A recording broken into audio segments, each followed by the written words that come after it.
वक्रतुण्डं महाकाय सूर्यकोटिसम्प्रभ निर्विघ्नं कुरु मे देव सर्वकार्येषु सर्वदा। शंकर शंकर हर हर शंकर शंकर शंकर जय जय शंकर। मंगल भवन मंगलहारी उमा जपत ही त्रिपुरारी। देखिए आज बहुत बहुत बड़ा पर्व 70 साल बाद आज योग आया है। एक तो सुमौती अमावस्या, वट सावित्री, शनि जन्म। तो आज इतना बड़ा पर्व है कि शायद 70 साल बाद पता ना कोई जिंदा रहे न रहे, इतना बड़ा पर्व आया है। तो आज जो पीपल में, वट में, तुलसी में, औला में परिक्रमा करता है उसको जन्मों जन्म के पाप नष्ट हो जाते हैं। उसके घर में सुख शांति समृद्धि आता है। उसके घर में पौत्र पुत्र सब मज़े में रहते हैं, अच्छे रहते हैं। इसीलिए कल हम आप लोग को कथा भेज दिए थे। आज का पर्व बहुत बड़ा पर्व है। तो आज हम आप लोगों को एक कथा सुना रहे हैं, उसको सुन लीजिएगा। इतना बढ़िया कथा है कि पूछिए मत। इसीलिए कहते हैं अगर आप लोग को अच्छा लगे तो इसको लाइक ज़रूर करिएगा, क्योंकि अगर आप लोग शेयर करेंगे, लाइक करें, सबको भेजेंगी तो आप लोग को अच्छी अच्छी कथा कहानी रोज़ मिलता रहेगा। तो एक ब्राह्मणी थी, एक ब्राह्मण थे, उनको एक बेटा एक बहू थी, 4 परिवार थे। उनके घर में इतनी दरिद्रता छाई थी कि उनके घर में बहुत बहुत दिनों तक कुछ एक भोजन नहीं था। तो एक हफ्ता बीत गया, उसकी पत्नी कही कि प्रभु कहीं न कहीं से हमको कुछ लाई नहीं तो हम मर जाएंगे भूखे। और वो शंकर जी की बहुत पूजा, भूखी थी लेकिन शंकर जी का पूजा करना छोड़ती नहीं थी, हमेशा शंकर जी का पूजा करती। देखिए भक्ति में भगवान परीक्षा भी लेते हैं, लेकिन अगर परीक्षा में आप उत्तीर्ण हो गई तो आपको सारे संसार के सुख सुविधा सब मिल जाएगा। अगर आप थोड़ा सा दुख आया और उसमें सहन नहीं कर सकी, भगवान को अनबन बोलने लगी, भगवान को कोचने लगी, हे भगवान हम आपका बहुत पूजा करते हैं, इतना दुख पाए, तो भगवान भी परीक्षा लेते हैं। देखिए कब तक ही परीक्षा में उतरती है। अब वो अपना क्या हुआ कि अब एक हफ्ता बाद उसके पति कहीं से गए, 2 जली जौ लाए और उसकी पत्नी जो है उसको बना के चक्की में पीस के थोड़ा सा आटा निकाली और 2-2 रोटी सबको बनाई। तो अपने ससुर को, सास को, पति को, अपने सबको 2-2 रोटी रख दी। और उसी में भोलेनाथ आ गया, अलख निरंजन कोई है भाई, हम बहुत भूखा हैं, हमको कुछ दे दो, हम बहुत भूखे हैं। अब उसके ससुर क्या किए, अपने हाथ थाली में 7 दिन के भूखे थे, लेकिन वो जो रोटी था उसको ले जाके वो जो मांगने आए थे भोलेनाथ थे, लेकिन अपना रूप बदले थे, उनको दे दिए। फिर उसके बाद कहा भाई भूख मिटा नहीं, अभी बहुत भूख लगा है, तो उसकी पत्नी भी दे दी। फिर कहें भूख मिटा नहीं, उसके जो बहू थी वो भी दे दी। और उसका बेटा क्या किया, हाली हाली खा लिया कि हम तो नहीं देने वाले, हम तो दान पुण्य नहीं करने वाले हैं भैया, कौन देगा, हम भूखे मर रहे हैं, ये मांगने के लिए आ गए। वो नहीं दिया। अब नहीं दिया, न देने के कारण से भगवान उनको आशीर्वाद देगी, ये जन्म में तो तुम सुखी रहोगी, मरने के बाद तुम राजा के घर में जन्म लोगी और तुम्हारी पत्नी दूसरे राजा के घर में जन्म लेगी। तुम लोग का बाद में मिलन होगा, शादी ब्याह होगा, तुम राजरानी बनोगी, उसी राजा के पास आएगी। जो तुम्हारा ब्राह्मण है वही तुम्हारा राजा पति होगा। जो उसकी बहू थी उसको कही तुम परी बनोगी, तुम परी बन के विष्णु लोक में रहोगी। कहें ठीक। और उसके बेटों को कहें तुम तो इतना नरक भोगोगे, तुम इतना नरक भोगोगे कि तुम्हारा कोई और अंत नहीं। जो कि तुम किसी को दान भी नहीं दिए और तुम खा लिए, कोई दरवाजे पाया। तो अगले जन्म में क्या हुआ कि अब उसकी जो पति ब्राह्मण थे वो राजा के घरे में दूसरे राजा में जन्म लिए और उसकी जो बहू थी परी बन गई। और उसके जो बेटे थे रोज हर 9 महीने बाद घर में रहता था, नरक में पैदा होता था, मर जाता था। 9 महीने पेट में रहता था, पैदा होता था, मर, इसी तरह उसका सिलसिला चलता था।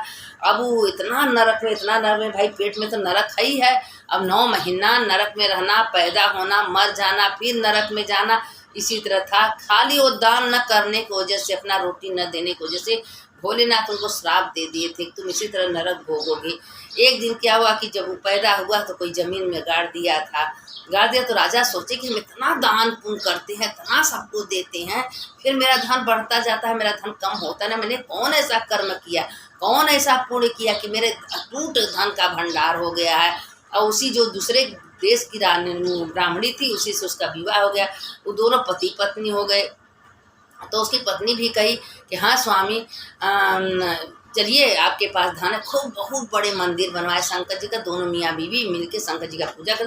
तो कहा आखिर कौन हम ऐसा वो जन्म में पुण्य किए थे, हम राजा के घरे जन्म लिए, हम इतना ब्राह्मण को, देश दुनिया को सबको खिलाते पिलाते, इतना दान करते, जितने दान करते मेरा धन अटूट बढ़ता जाता, क्या ऐसा कर्म किए।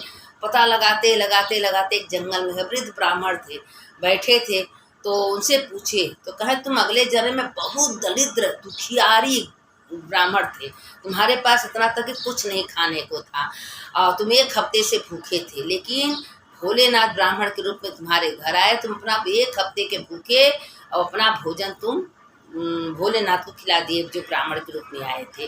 और उसी के कारण से तुम इतने बड़े राजा हुए। जो तुम्हारी पत्नी तो ब्राह्मणी है, जो तुम्हारी रानी हुई है, और जो तुम्हारा बेटा था वो रोज हर 9 महीने में पैदा होता है, मर जाता है, क्योंकि नरक भोगता था, क्योंकि अपना वंश खा लिया था, वो भोलेनाथ को नहीं दिया था। उसका इतना पाप भोग रहे, जो बच्चा पैदा होते हैं मर जाते हैं, पेट में आते हैं मर जाते हैं, वो रो नरक भोगते हैं कि बहुत बड़ा पाप कर्म किए रहते हैं।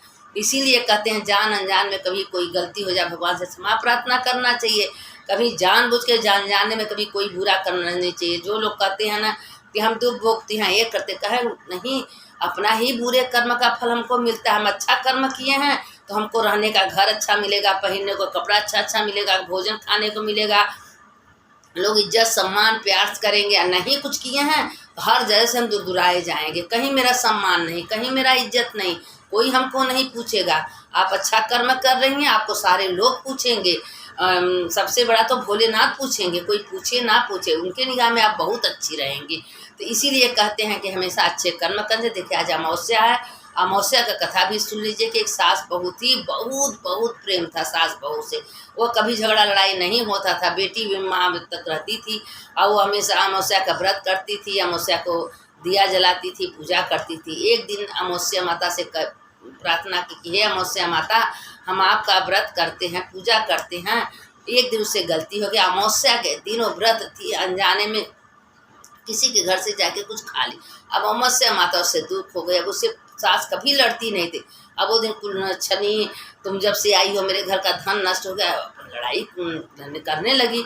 अब वो गुस्सा में बोली कि ठीक है हम कुलच्छी हैं, अल्लाह हमसे लक्ष्मी रुष्ट हो गए हैं तो हम घर से निकल जा रहे हैं। घर से निकल के जब तक लक्ष्मी को मनाएंगे नहीं तब तक हम आएंगे नहीं। घर से निकल गए, रास्ते में एक लंगड़ा लूला बहिरा मिला, एक आम का पेड़ मिला, एक गधा मिला, एक जो है घोड़ा मिला। इसी तरह मिलते गए, सबका मेरा भाई दुख पूछ लेना, मेरा सब दुख कर ठीक है, कौन हमको बैल ढूंढना पूछ लेंगे।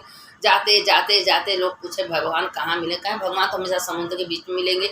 लक्ष्मी माता उनका पैर दबाती रहेंगे। अब इसे करते करते वो 1 हफ्ता के भूखी प्यासी थी, बेहोश होकर गिर गई। अब लक्ष्मी माता नारायण से कहीं प्रभु चलिए, 1 हफ्ता की भूखी है, हम लोग को खोज रही है, अब हम लोग को चलना पड़ेगा। आई तो कहे तुम लक्ष्मी नारायण तुमको मिल जाएंगे तो पहचान लो। कहें लक्ष्मी माता नीचे समुद्र में रहते हैं। लक्ष्मी माता उनका पैर दबाती हैं। अब वो अपने मुस्कुराने लगे, अपने पैर में आ गए तो कहें हम ही लक्ष्मी नारायण हैं, तुमको क्या चाहिए। कहें हमारे उसी समय अमावस्या माता आ गई हैं। तो कहें तुम दूसरे के घर का अमावस्या के दिन अन्न खा ली थी, तुम व्रत थी, इसीलिए हम नाराज़ हुए। जब लक्ष्मी नारायण उनको माफ़ कर दिए तो हम कौन खेत के मूली हम भी माफ़ कर दिए।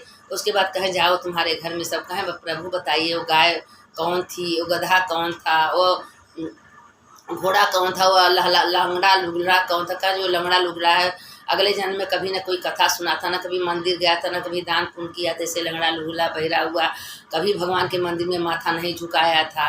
और जो गधा था वो जो है बोझा ढोता था, लेकिन हमेशा अपने घमंड में रहता था, वो ब्राह्मण था और कभी किसी को विद्या इसलिए गधा हुआ। जो घोड़ा था वो चक्की पीस रहा है, उसके अगले जन्म वो ब्राह्मण था, उसके घर में चक्की था, लेकिन वो चक्की कांटा कभी किसी को पीसने नहीं दिया, इसीलिए उसके गले में चक्की बांधी थी।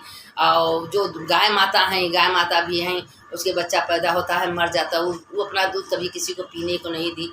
तो कहीं लोगों का दुख कैसे दूर होगा। कहे दुख दूर होगा, तुम जाओगी सबको छू दोगी, सबका दुख दूर हो जाएगा, सब तुमको ढेरों आशीर्वाद देंगे। अब गया तो लंगड़ा को छू दी, लंगड़ा को सब हाथ गोड़ पैर हो गया, गधा का चक्की निकल गया, गौ माता का बच्चा जीने लगा, सब ढेरों उसको आशीर्वाद दी, दूधो नहाओ पूतो पलो, तुम्हारे घर में धन दौलत रुपया पैसा सब तुमको इज्जत सम्मान कर खूब आशीर्वाद पाएँ। पाने के बाद जब अपने घर गई तो सास गले लगा ली, कहे हमको लक्ष्मी है। वहाँ देखा तो सोने का महल, घर द्वार, धन दौलत। उसी से उसका बेटा बाहर से आया तो कहे इतना धन दौलत तुम लोग के पास कहाँ से है। कहीं सास बहू कुछ गलत काम तो नहीं किए। कहे नहीं बेटा, तुम्हारी बहू अमावस्या का व्रत करती थी, पूजा की है, स्नान दान की है, उसी का फल मिला है। तो कहें ठीक है हम भी करेंगे। उसका बेटा भी खुशी हो गया। घर में उसके घर में चारों लोग रहे। 1 साल बाद उसको खूब सुंदर पुत्र पैदा हुआ और लोग घर में खुशी मनाने लगे। जैसे उसका दिन लौटा वैसे भगवान सबका लौटा, जैसे पहले था वैसे किसी का ना हो। जो अमावस्या का व्रत रहेगा, अमावस्या को फेरी दे, उसके घर में सुख शांति समृद्धि का बरसात होगा।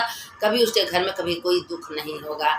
और हमेशा सोचना चाहिए कि जब भी सुमोती अमावस्या आवे तो उस दिन हो सके तो व्रत रहे, न व्रत हो तो कभी किसी घर में कोई रोटी नहीं खाना चाहिए, क्योंकि उसका सारा पुण्य चल जाता है। अमावस्या माता नाराज होती हैं। इसलिए अपने घर में रह के व्रत करना, पूजा करना, फेरी करना, परिक्रमा करना। आज देखिए 70 साल बाद संयोग बना है। वट सावित्री अमावस्या, सुमोती अमावस्या और शनिदेव का जन्मदिन और सोमवारी, सोमवार का जो व्रत कितनी बड़ा पर्व पड़ा है। तो इसीलिए कहते हैं कि एक एक दिन का व्यर्थ नहीं जाना देना। आज हम कर रहे हैं तो इसका हो सकता है कि भगवान में मुक्ति ले ले, ठीक है। अगर जन्म लेंगे तो इसका फल हमको बाद में मिलेगा। जो देखिए इसी सामने दिखता है, जो अच्छा कर्म करके आए हैं, जो बुरा कर्म करते हैं उनका सामने प्रमाण देखता है। उनको घर द्वार, पैसा कौड़ी, हाथी घोड़ा, राजा महाराज होते हैं, करोड़ों के रुपया में करते हैं। और जो कुछ नहीं किया है, गरीब एक एक पैसे की मोहताज रहता है, खाने के लिए मोहताज, कुछ चाहते हुए कुछ नहीं कर सकता। इसीलिए बार बार हम कहते हैं आप लोगों से अच्छा कर्म करिए, कथा सुनिए, कहानी सुनिए, सत्संग करिए, मंदिर जाइए, प्रणाम करिए। सुमोती जब पर्व आवे तो फेरी करिए, परिक्रमा करिए। और तुलसी का 11 परिक्रमा रोज पर डे करना चाहिए। ओम नमो भगवते वासुदेवा का मंत्र बोल के तुलसी जी का पर डे परिक्रमा करें। तो तुलसी माता में 33 करोड़ देवी देवता वास करते हैं। जिसके घर में तुलसी माँ रहती है उसके घर में 33 करोड़ देवी देवता विराजमान रहते हैं। उसके घर में कोई रोग दोष बीमारी नहीं रहता। इसीलिए तुलसी माता सारे ग्रह दोष अपने ऊपर ले लेती हैं। सवेरे सवेरे तुलसी जी को जल चढ़ाना चाहिए, दिया बत्ती भोग लगाना चाहिए, कहना चाहिए महाप्रसाद जननी सौभाग्य वर्धनियाद व्याधि हरा नित्यम तुलसी तुम नमस्तुते। यह मंत्र बोलना चाहिए। फिर आरती करना चाहिए तुलसी जी का। जो तुलसी जी का आरती करता है, दिया बत्ती जलाता है, तुलसी माता उसके घर में खुश रहती हैं और उसके घर में आशीर्वाद देती रहती हैं। तो ये सब तुलसी का रोज करना चाहिए। और वट का, पीपल का जब परिक्रमा करती है, शनिवार के दिन तो पीपल का परिक्रमा होता ही है। और जब पर्व आवे तो कोई पर्व छोड़ना नहीं चाहिए, क्योंकि कल का कोई भरोसा नहीं है, कल आए या ना आए। इसलिए आज जो मिले कर लेना चाहिए। तो इसीलिए कहते हैं कथा कहानी का बहुत है। जो सुनने वाले की जय, सुनाने वाले की, जो इस कथा को सुनते हैं उनका तो जय होता है, जो सुनाता है उसका भी जय होता है। सुनने वाले की जय, सुनाने वाले की जय। शंकर शंकर हर हर शंकर, शंकर शंकर जय जय शंकर। मंगल भवने मंगलहारी, उमा जपत हे त्रिपुरारी। अच्युतम केशवम राम नारायणम कृष्ण दामोदरम वासुदेवम हरि। श्रीधरम माधवम गोपिका बल्लभम जानकी नायकम रामचंद्रम। हर हर महादेव, घर घर महादेव। कथा तो बहुत है, लेकिन हम थोड़े थोड़े भेजते हैं कि आप लोग इतने सुन लीजिए, इसको लाइक करिए। क्योंकि कथा तो आज सोमवार का दिन है, एक तो सुमोती अमावस्या, वट सावित्री, कथा तो बहुत है। तो इस तो सब आप लोग को हम कल भेज ही दिए थे। लेकिन ये इतना कथा आप लोग सुन लेंगी अमावस्या का, और जो आज शंकर जी का भेजे, अगर इतना कथा आप लोग सुन लेंगी तो आप लोग का भी जय होगा। कल्याण होगा। सुनने वाले जय, सुनाने वाले जय। हर हर महादेव।